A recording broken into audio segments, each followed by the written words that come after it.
વિદ્યાર્થી મિત્રો, અમારી યુટ્યુબ ચેનલ ટીચિંગ મેથ્સ એલજીમાં આપનું હાર્દિક સ્વાગત છે. મિત્રો, આજે 23 જાન્યુઆરી 2025ના રોજ પાટણ જિલ્લા શાળા પરીક્ષા સમિતિ દ્વારા દ્વિતીય વાર્ષિક પરીક્ષા 2025 ધોરણ 10માં વિષય સંસ્કૃતનું આજે પેપર લેવાયેલ છે. તેનું આજે આપણે સંપૂર્ણ સોલ્યુશન કરીશું. જો મિત્રો તમે સંપૂર્ણ વિડીયો જોશો તો તમને સંપૂર્ણ ખ્યાલ આવશે અને જે બોર્ડની પરીક્ષા આવે છે તેમાં પણ ખૂબ જ ઉપયોગી નીવડશે.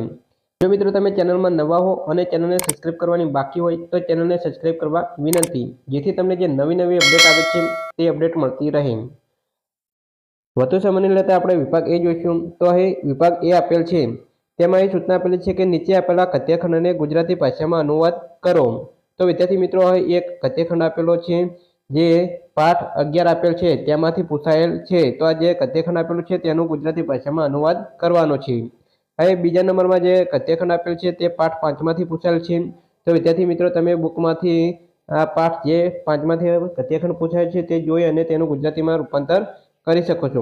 જો વિદ્યાર્થી મિત્રો સંપૂર્ણ સોલ્યુશન આપીશું તો વિડીયો લાંબો થઈ જશે, એટલા માટે અહીં કયા પાઠમાંથી કયા પ્રશ્નો પૂછાયા છે તે આપણે જણાવેલ છે અને આ પ્રશ્નો તમારે બોર્ડની પરીક્ષામાં પણ ખૂબ જ ઉપયોગી નીવડશે. અહીં નીચે આપેલા સંસ્કૃત પ્રશ્નોના ઉત્તર વિકલ્પોમાંથી શોધીને સંસ્કૃતમાં જવાબ આપવાના છે. તેમાં ત્રીજા નંબરમાં અહીં જે પ્રશ્ન આપ્યો છે તો તેનો જવાબ આપશે અહીં સી જે આપેલ છે તેનો જવાબ છે. ચોથા નંબરમાં અહીં જે પ્રશ્ન આપેલો છે તેનો જવાબ આવશે એ પરિવારાતમ. 5મા નંબરમાં જે પ્રશ્ન આપેલો છે તેનો જવાબ છે બી આત્મદોષમ. અહીં નીચે આપેલા સંસ્કૃત પ્રશ્નોના ઉત્તર ગુજરાતી ભાષામાં લખવાના છે. એમાં 6થો પ્રશ્ન આપેલો છે, કૂટનાથે વિતદાસને છેતરવાનો વિચાર કેમ કર્યો? વિદ્યાર્થી મિત્રો, આ પ્રશ્ન પાઠ 11માંથી પૂછાયેલ છે. એ 7મો પ્રશ્ન આપેલો છે કે અજાણ્યા પુરુષના પુત્રની શી દશા થઈ હતી? તો જવાબ આવશે અજાણ્યા પુરુષના પુત્ર સરોવરનું ઝેરી જળ પીને અંત થઈ ગયો હતો અને તે પછી તે ઊંડા કૂવામાં પડ્યો અને મૃત્યુ પામ્યો હતો. આ રીતે તેનો જવાબ આવશે. 8મો, આચાર્ય પતંજલિએ 2200 વર્ષ પહેલા કયા સિદ્ધાંતનો ઉપદેશ વ્યાકરણ મહાભાષ્યમાં આપ્યો છે? તો વિદ્યાર્થી મિત્રો, આ રીતે ગુજરાતી ભાષામાં પ્રશ્નો પૂછાયા છે. હવે આગળ જોઈશું. તો આગળ આપેલું છે કે નીચે આપેલા વિષય પર ટૂંક નોટ લખવાની છે. તેમાં અહીં 9મા પ્રશ્નમાં આપેલું છે કે સરોવર છોડવા અંગે પ્રત્યુત્તર મતીનું મંતવ્ય જણાવો.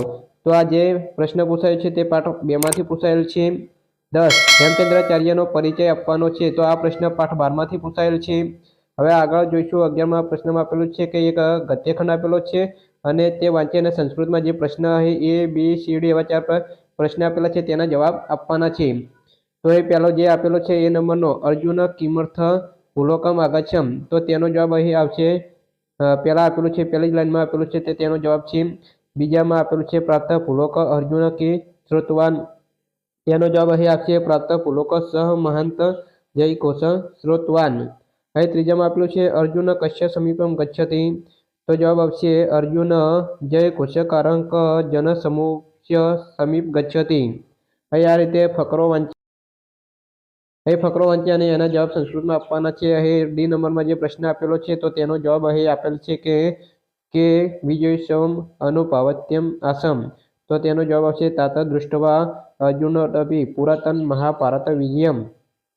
આ રીતે વિદ્યાર્થી મિત્રો 11માં પૂછાય તો એક ફકરો આપેલો છે ને એના આધારે સંસ્કૃતમાં જવાબ આપવાના છે. હવે વિદ્યાર્થી મિત્રો વિભાગ એ પૂરો થાય છે. હવે વિભાગ બી જોઈશું કે તેમાં કેવો પ્રશ્ન પૂછાય છે. તો વિભાગ બી તેમાં આપેલો છે નીચે એક પદ્યખંડ આપેલો છે અને ગુજરાતીમાં અનુવાદ કરવાનો છે. તો એ નંબરનો જે પદ્યખંડ આપેલો છે તે પાઠ 7માંથી પૂછાયેલ છે અને અહીં બી નંબરમાં પણ જે પદ્યખંડ આપેલ છે તે પણ પાઠ 7માંથી પૂછાયેલ છે. તો વિદ્યાર્થી મિત્રો, તમે એનું ભાષાંતર પાઠમાંથી જોઈ અને કરી શકો છો. અહીં 13મા નંબરનો પ્રશ્ન જે આપેલો છે તે પણ પાઠ 20માંથી પૂછાયેલ છે. તેનું પણ ગુજરાતી ભાષામાં અનુવાદ કરવાનું છે. વિદ્યાર્થી મિત્રો, આ રીતે અહીં દ્વિતીય એક્ઝામમાં પ્રશ્નો પૂછાયા છે જે બોર્ડની પરીક્ષામાં ખૂબ જ ઉપયોગી નીવડશે. અહીં નીચે આપેલા સંસ્કૃત પ્રશ્નોના ઉત્તર વિકલ્પોમાંથી શોધીને લખવાના છે. તેમાં 14મા નંબરમાં આપેલું છે કે કૃત્વા સ્નાન સમાચારિતમ. તો તેનો જવાબ આવશે સી તૈલમર્દનમ. અહીં 15માં આપેલું છે પર્જન્ય કદા વર્ષતો. તો તેનો જવાબ આવશે બી કાલે. 16માં આપેલું છે પુરુષ કેન પરીક્ષતે. તો તેનો જવાબ આવશે એ શિલેન. વિદ્યાર્થી મિત્રો, આ રીતે પ્રશ્નો પૂછાયા છે. તો અહીં 17મા પ્રશ્નમાં જે અહીં ગુજરાતી પ્રશ્નો આપેલા છે અને એનો જવાબ ગુજરાતી ભાષામાં જ આપવાનો છે. તો જે પહેલો પ્રશ્ન 17મો પૂછાયો છે તે પાઠ 7માંથી પૂછાયેલ છે।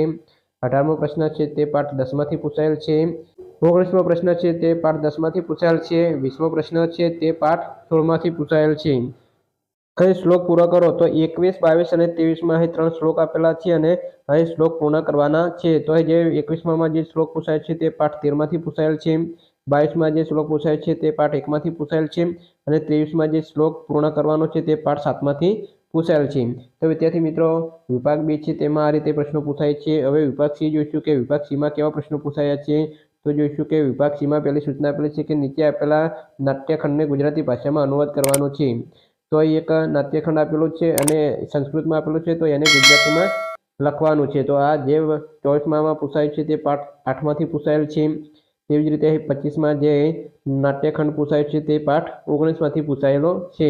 વિદ્યાર્થી મિત્રો એનો ગુજરાતીમાં અનુવાદ કરવાનું છે। હવે આગળ જોઈશું તો અહીં 26, 27, 28 જે જોડકા પૂછાયા છે તો કોણ બોલે છે, આ વાક્ય કોણ બોલે છે તે લખવાનું છે। તો વિભાગ અ અને વિભાગ બ આપેલ છે। તેમાં 26માં જે પૌત્ર ઘટોકચ્છ મર્ષ્ય તું પવત, તો આવું વાક્ય ધૃતરાષ્ટ્ર બોલે છે તો તેને અહીં ધૃતરાષ્ટ્ર સાથે જોડીશું। પછી 27માં આપેલું છે પાત્ર માર્ગે કદાચિત દુર્ઘટના અપી ઘટતી, તો આ જે વાક્ય છે તે પુનિત બોલે છે તો એને પુનિત સાથે જોડીશું। અને 28માં આપેલું છે યદિ મયુર ઉદ્ઘાટયામિ અક્ષિણી, તો આવો શાંડિલ્ય બોલે છે તો તેને શાંડિલ્ય સાથે જોડવાનું રહેશે। તો વિદ્યાર્થી મિત્રો આ રીતે જોડકા પૂછાયા છે। હવે આગળ જોઈશું કે નીચે આપેલા પ્રશ્નોના ગુજરાતી ભાષામાં લખો। તો અહીં પ્રશ્ન આપેલા છે 29, 30 અને 31। અહીં ગુજરાતીમાં પ્રશ્ન આપેલો છે ને એનો જવાબ પણ ગુજરાતીમાં લખવાના છે। એનાથી આગળ જોઈશું તો અહીં 32માં આપેલો છે 32, 33 અને 34। તો અહીં 3 પ્રશ્નો પૂછાય છે કે વિષય પર ટૂંક નોટ લખવાની છે। ધૃતરાષ્ટ્રનું પાત્ર લેખન કરો, તે પાઠ 4માં આવે છે। 33 શાંડિલ્ય કરેલો ઉદ્યાનનું વર્ણન પાઠ 19માં આવે છે અને 34 સાક્ષીભૂત મનુષ્યનું પ્રથમ કર્તવ્ય। તો આ રીતે કોઈ પણ 2 વિષય પર ટૂંક નોંધ લખવાની હોય છે જે પૂછાય છે। હવે આગળ જોઈશું કે કૌંસમાં આપેલા પદોનો ઉપયોગ કરીને વાક્ય બનાવવાના છે। તો એક વાક્ય બનાવેલું છે કે 35માં આપણા 3 કર્તવ્યો છે અસ્યદ ત્રિકર્તવ્ય હસ, તો એનું વાક્ય આ રીતે બનશે અસ્માકં ત્રીણિ કર્તવ્યાનિ સન્તિ।